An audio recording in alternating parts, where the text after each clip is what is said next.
अस्सलाम वालेकुम स्टूडेंट्स, मैं हूं आपका इंस्ट्रक्टर आतिफ नसीम और ये है आपका YouTube channel science made sensible.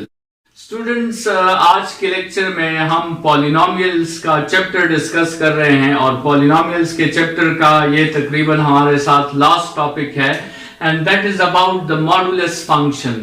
Students, modulus का आपको पता है कि इसको हम सिंपली इस तरह डिफाइन करते हैं कि it is a function that converts the negative values to positive values. ये एक ऐसा फंक्शन है जिसका इनपुट पॉजिटिव और नेगेटिव दोनों हो सकता है, लेकिन इसका आउटपुट जो है वो हमेशा पॉजिटिव नंबर होता है। स्टूडेंट्स, इसको हम एक नॉर्मल ब्लॉक डायग्राम से रिप्रेजेंट कर सकते हैं कि if we give 3 input to the polynomial function, it will result in 3, but if we get -3 input in the polynomial function, it will again result in 3।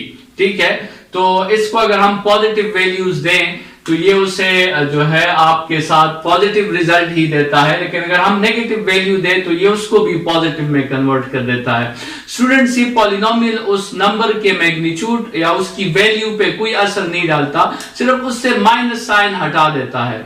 तो students, अगर हम इस polynomial के इंटरनल ऑपरेशन को समझें तो ये कुछ इस तरह करता होगा कि जो हम इसको इनपुट देते हैं ये उस इनपुट का स्क्वायर लेता होगा। ठीक है, और स्क्वायर की वजह से जो अगर इनपुट में माइनस साइन भी है वो माइनस प्लस में कन्वर्ट कर जाता होगा, फिर ये उस स्क्वायर का आपके साथ रूट लेता होगा ताकि जो स्क्वायर का इफेक्ट आया है उसका एंटी इफेक्ट वापस वही नंबर आ जाए। मतलब अगर हम लेट सपोज इसको इनपुट में -3 देते हैं तो ये उसका स्क्वायर रिजल्ट निकाल के उसे 9 बना देता है और ये उस 9 का दोबारा फिर अंडर रूट ले लेता है, तो आपको 9 के रिजल्ट में +3 और -3 दोबारा मिल जाते हैं। लेकिन जो इसका आउटपुट है उसमें आपके साथ एक कंडीशन लगी है कि only positive numbers can pass, तो इससे ये 3 पास होके आपको रिजल्ट मिल जाता है और -3 जो है वो गार्बेज में चला जाता है, वो वैल्यू आपके साथ खत्म हो जाती है।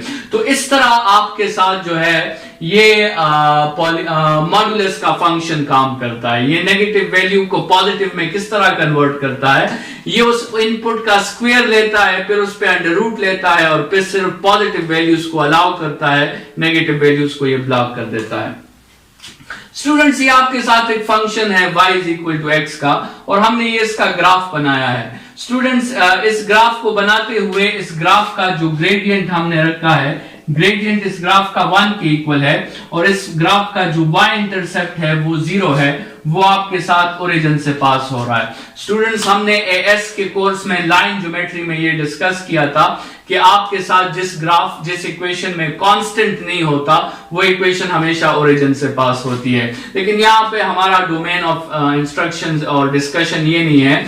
हम ये डिस्कस करना चाहते हैं कि अगर यहाँ पर x पर मॉडुलस का साइन लग जाए तो फिर ये इक्वेशन आपके साथ इसकी ग्राफिकल एनालिसिस कैसे होगी। स्टूडेंट्स, अगर x पे मॉडुलस का साइन लग गया तो इसका मतलब ये होगा कि अगर x की वैल्यू नेगेटिव होगी y की वैल्यू नेगेटिव नहीं हो सकती, क्योंकि y is the output when modulus has operated on x, तो y की वैल्यू हमेशा आपके साथ पॉजिटिव होगी। इसका मतलब ये होगा कि ये ग्राफ जो है यहां तक ये जो रीजन है, इस रीजन में तो y की वैल्यूज पॉजिटिव है, लेकिन इस रीजन में आपके साथ y की वैल्यूज नेगेटिव है। तो जैसे ही इस पे मॉडुलस लगेगा ये ग्राफ आपके साथ इस थर्ड क्वाड्रेंट में जाने के बजाय आपके साथ ये ग्राफ किसमें चला जाएगा, सेकंड क्वाड्रेंट में चला जाएगा और x एक्सिस पर आप इस ग्राफ का इमेज ले लोगे, आप इस ग्राफ का रिफ्लेक्शन ले लोगे, तो ये जो ग्राफ आया है ये y = x मॉडुलस का ग्राफ है और ये जो ग्राफ है ये y = x का ग्राफ है। स्टूडेंट्स, आप इस ग्राफ को देखें, y = 2x + 1, इस ग्राफ को ड्रॉ करते हुए हमने इसका ग्रेडियंट जो है वो 2 रखा है और इसका y इंटरसेप्ट जो है वो आपके साथ 1 के इक्वल है। लेकिन स्टूडेंट्स, अगर हम इस पे मॉडुलस लगा दें, अगर हम इस पे मॉडुलस लगा दें तो इस पॉइंट से ये ग्राफ नीचे नहीं आएगा, ये ग्राफ इस पॉइंट से आपके साथ ऊपर जाना शुरू कर देगा। मतलब आपके साथ ये जो ग्राफ है इसका इमेज आ जाएगा आपके साथ y x एक्सिस पर, आपने इसका इमेज ले लेना है। तो यहां से आप अंदाजा लगा लें कि मॉडुलस फंक्शन का जो ग्राफ होता है वो थर्ड और फोर्थ क्वाड्रेंट में जा ही नहीं सकता। मॉडुलस फंक्शन का ग्राफ हमेशा फर्स्ट और सेकंड क्वाड्रेंट में होता है, क्योंकि मॉडुलस फंक्शन का जो रिजल्ट है y वो आपके साथ नेगेटिव नहीं हो सकती, और y नेगेटिव कहां होती है? थर्ड और फोर्थ क्वाड्रेंट में। तो इसलिए y का रिजल्ट जो आपके साथ है वो फर्स्ट और सेकंड क्वाड्रेंट पे ही शो होगा, थर्ड और फोर्थ क्वाड्रेंट पे शो नहीं हो सकता। स्टूडेंट्स, आपको जो है इसी तरह कुछ और इक्वेशंस के ग्राफिकल एनालिसिस मैं इस लेक्चर के दरमियान में इंसर्ट कर दूंगा, वो फिर आप देख सकते हैं कि कोई इक्वेशन नॉर्मली किस तरह नजर आती है, और जब हम उस पे मॉडुलस का साइन लगा दें तो फिर उस इक्वेशन का रिजल्ट जो है वो किस तरह होगा। यहां पर हम मॉडुलस की कुछ प्रॉपर्टीज डिस्कस करने वाले हैं, और स्टूडेंट्स इस प्रॉपर्टीज को आप डिटेल से समझें और इन प्रॉपर्टीज को याद कर लें, बल्कि इन प्रॉपर्टीज को आप एक पेज पे लिखें, और जब भी आप मॉडुलस का क्वेश्चन अप्लाई करें ये पेज आपके सामने होना चाहिए। ये वो सारे प्रॉपर्टीज हैं जो आपके A2 के पेपर में मॉडुलस का जो भी क्वेश्चन आ सकता है, इन प्रॉपर्टीज से आप उसे सॉल्व कर सकते हैं। स्टूडेंट्स, पहली प्रॉपर्टी आपके साथ ये है कि x मॉडुलस और माइनस x मॉडुलस दोनों आपके साथ इक्वल होते हैं, क्योंकि मॉडुलस जब लगा हो तो माइनस की फिर कोई अहमियत आपके साथ नहीं रहती, वो रिजल्ट वैसे भी उसे पॉजिटिव कर देता है। स्टूडेंट्स, वैसे तो रियल नंबर्स में a माइनस बी और b माइनस ए इक्वल नहीं होते, क्योंकि उनका नंबर तो इक्वल होता है लेकिन उनके साइंस इक्वल नहीं होते। लेकिन अगर हम a माइनस बी और b माइनस ए पर मॉडुलस लगा दें तो फिर वो दोनों इक्वल हो जाते हैं, क्योंकि वो साइन का मसला हल हो जाता है। स्टूडेंट्स, आपके साथ अगर आप पहले मॉडुलस लेके स्क्वायर ले लो या फिर स्क्वायर लेके मॉडुलस ले लो, दोनों से आपके साथ आंसर सेम आता है। So x modulus whole square is always equal to x square whole modulus. ठीक है। अच्छा स्टूडेंट्स, अगर आपने मॉडुलस को रिमूव करना है, किसी क्वेश्चन को सॉल्व करने के लिए आपने उस मॉडुलस को रिमूव करना है, तो इक्विलिटी में मॉडुलस को रिमूव करने की क्या टेक्निक है, और इनइक्विलिटी में मॉडुलस को रिमूव करने की क्या टेक्निक है। स्टूडेंट्स, अगर आपके साथ दोनों साइड्स पे मॉडुलस लगे हों और आप मॉडुलस को हटाना चाहते हैं तो आप फिर दोनों का स्क्वायर लेंगे। ठीक है। अगर ये modulus a modulus is equal to b modulus है तो आप क्या लिख लोगे? मॉडुलस को हटा के आप लिख दोगे a square is equal to b square. Students, अगर आपके साथ इनइक्विलिटी हो x modulus is less than और इक्वल टू a, तो आप मॉडुलस को हटा के फिर ये स्टेटमेंट लिखोगे कि minus a less than equal to x less than equal to a।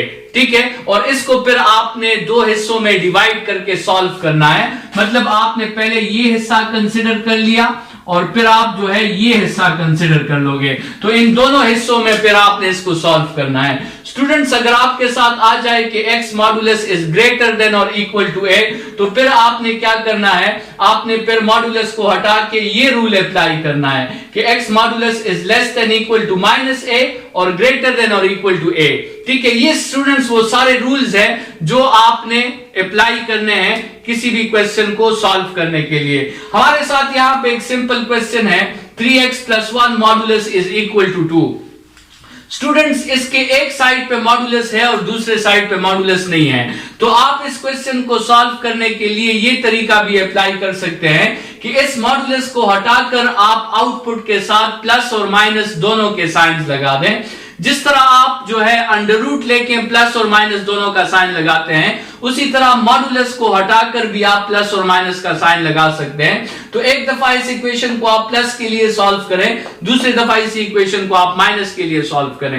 लेकिन ये उस वक्त आप कर सकते हैं जब आपके साथ एक साइड पे मॉडुलस हो और एक साइड पे ना हो। अगर दोनों साइड्स पे आपके साथ मॉडुलस हो तो फिर आपने दोनों साइड्स का स्क्वायर जो है वो आपने लेना है। स्टूडेंट्स, यहां पे जरा देखें, ये तो एक जनरल हमने शॉर्टकट डिफाइन कर लिया, आप इसे याद कर लें, लेकिन अगर आप इसे समझना चाहते हैं तो यहां पर भी आप देखें, अगर हम इस मॉडुलस को हटाना चाहते हैं, इस मॉड्यूलस को अगर हम हटा दें तो हमें क्या लगाना होगा, हमें यहां पे प्लस माइनस ए लगाना होगा, ठीक है। और स्टूडेंट्स आपको पता है कि इनइक्वलिटी जो है वो इक्विलिटी की तरह नहीं है। इनइक्वलिटी दो सिचुएशंस ऐसी हैं जिसमें इनइक्वलिटी अपने साइन को चेंज कर देती है। एक सिचुएशन अगर हम रेसिप्रोकल लें तो इनइक्वलिटी चेंज हो जाती है, और दूसरी सिचुएशन जब हम माइनस से मल्टीप्लिकेशन करें तो इनइक्वलिटी चेंज हो जाती है।